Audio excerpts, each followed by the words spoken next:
A gente passa por um propósito, por um processo até chegar no propósito. Então, e ali eu fui crescendo ali na igreja, 12, 13, 14, 15 anos, estou ali envolvida com as coisas da igreja, já dava aulinha ali para as crianças na igreja, já era envolvida com o evangelismo.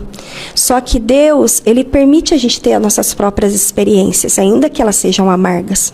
Porque todas as coisas cooperam para o bem daqueles que amam a Deus. Diz Deus, Ele não permite que o diabo toque na nossa alma. Isso Deus não permite. Mas os intempéries da vida Ele vai permitir. Então, quando eu completei de 15 para 16 anos, eu estava estudando, eu era adolescente. E eu lembro que ali eu fiz muitas amizades naquela escola. Era uma escola nova, onde minha mãe tinha acabado de me colocar. E era só eu que era crente daquela sala. Jovem ainda, né? E aquela adolescência, que todos dizem a fase da aborrecência, né? E eu passei por ela. Então, eu comecei a ver as minhas amiguinhas que elas me tratavam de forma diferente. Então, aquilo que eu sofri lá atrás, quando eu era criança, eu estava sofrendo de novo, mas agora adolescente. Elas tiravam sarro de mim, elas tiravam sarro do meu cabelo, elas tiravam sarro porque eu não usava maquiagem como elas. Então elas tiravam sarro porque elas tinham ali as amiguinhas dela, eram todas arrumadinhas e eu não. Então elas falavam, ela não pode entrar no nosso grupo porque, você sabe, olha o traje que ela usa. Eu sofri tudo isso, sabe? E teve uma vez que eu fiz assim. Eu já trabalhava, já ganhava meu próprio dinheiro, né? Porque meus pais ensinou a gente a ser assim, né?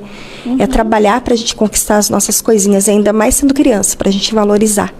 Né? Qualquer servicinho assim, ainda que fosse pequeno, a gente fazia. Então, eu já estava trabalhando com meus 15, 16 anos. Então, eu comprava minhas coisas. E eu comprei uma calça e coloquei dentro da mochila e levei pra escola. Cheguei no banheiro da escola, eu coloquei aquela calça, eu me senti. Porque daí eu vi que não olhavam mais para mim diferente, começaram a olhar com igualdade. E aí, só que daí, na hora de ir embora, eu tirava essa calça, colocava na mochila e colocava a saia para casa. Treva. Aí eu chegava em casa, eu falava assim, mas eu tô mentindo, o Espírito Santo falando, né? Mas eu tô mentindo para meus pais, eu tô sendo duas pessoas. Aqui na frente deles eu sou crente, eu uso saia. Lá na escola eu uso calça para mostrar para minhas amigas que eu sou igual elas. Aí do outro lado eu escutava uma voz falando assim, mentindo nada, imagina, continua assim que você tá linda. Você tá apavorando lá na escola, né? Suas amigas agora tá todas te achando linda, é assim mesmo. Aí aquele espírito de rebeldia começou a atuar na minha mente de um jeito que eu não queria mais ser crente. Eu não queria mais ir para a igreja. Aí um dia eu perguntei assim para o meu pai, pai, o que tem eu usar uma calça? Por que eu tenho que ir na igreja e não posso usar calça? Aí ele falou assim, filha, não é que tem problema você ir na igreja usar uma calça, mas você tem que perguntar para o Espírito Santo, isso aqui não tá glorificando a Deus. Por que você quer usar uma calça? Por que você quer usar tal coisa? Aí eu falei assim, porque eu estou me sentindo bem e eu percebi que as meninas me tratam melhor quando eu estou igual elas e não diferente delas. E por ali ficou, meu pai não falou mais nada, eu falei minha opinião. E eu continuei minha vida assim, sabe? Na frente deles eu era uma coisa e por trás eu era outra coisa. E quando eu me vi ali, eu já estava toda envolvida. Aos meus 17 anos, 18 anos, eu já não estava indo mais na igreja, eu já não obedecia mais eles. Eu queria sair com as minhas amiguinhas, aí começaram a vir convites para ir para balada. Eu comecei a sair porque eu tinha uma amiga mais velha que já era maior, dela começou a me levar para balada junto. E ali quando eu me vi, eu já estava toda envolvida, eu já não usava mais uma roupa decente como deveria usar. Como dizem hoje a palavra, né? Eu já estava assim, tipo uma piriguete, igual as meninas de hoje, no século XXI, né? Que elas têm esse vocabulário.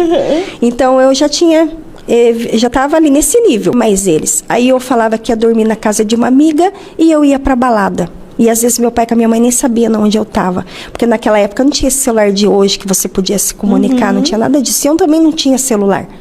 Quando foi um certo dia, eu já estava nessa balada, já estava ali entre meus 18 para 19 anos. Eu conheci um moço na balada e me apaixonei por esse moço. E era meu primeiro namorado, meu primeiro contato, né?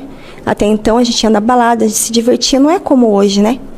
E eu assim, eu sempre tive essa obediência assim nessa parte, né, de quando arrumasse um namorado, levar para o meu pai conhecer, né? E meu pai falava assim para mim, que era o sonho dele ver eu casada, de noiva. Então, eu sempre fui fiel, né, nessa parte com Deus e com meu pai.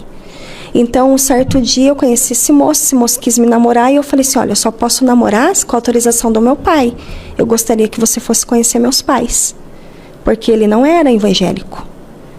E quando eu levei ele para conhecer meus pais, meus pais ali aceitaram, conheceram ele, pregaram o de Jesus para ele, mas isso daí foi uns 3 meses, discipulando, conversando com ele.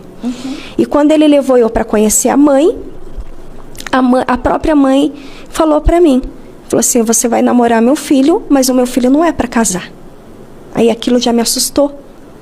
Eu falei, como assim seu filho não é para casar? Eu estou apaixonada por ele está apaixonado por mim, e a gente vai se casar, a gente não está namorando por namorar. A gente vai casar, ele é meu primeiro namorado, né? E ali o meu pai começou a discipular ele, começou a conversar com ele. E nessa conversa, a minha mãe faz o apelo para ele, ele aceita Jesus. Mas eu estou namorando ele, olha o meu entendimento. Eu estou namorando ele aceita Jesus, eu começo a ir junto com ele para a igreja. Mas eu não tive esse amadurecimento e de entender que eu tinha que reconciliar com o Senhor Jesus. Eu só fui com ele, fui junto, abracei a causa com ele. E ele começou a ir junto ali para a igreja, não reconciliei. E aí, ele ali servindo a Deus, eu entendia que eu já estava na igreja ali com ele, porque eu estava junto com ele. Eu não entendi que eu tinha que fazer uma reconciliação com Deus. Então, comecei a acompanhar ele. No que eu comecei a acompanhar ele, nós marcamos o casamento. E quando marcamos o casamento, a mãe dele vai até o pastor da igreja onde eu ia me casar e disse assim para o pastor, não faça o casamento do meu filho, porque o meu filho não está preparado para casar.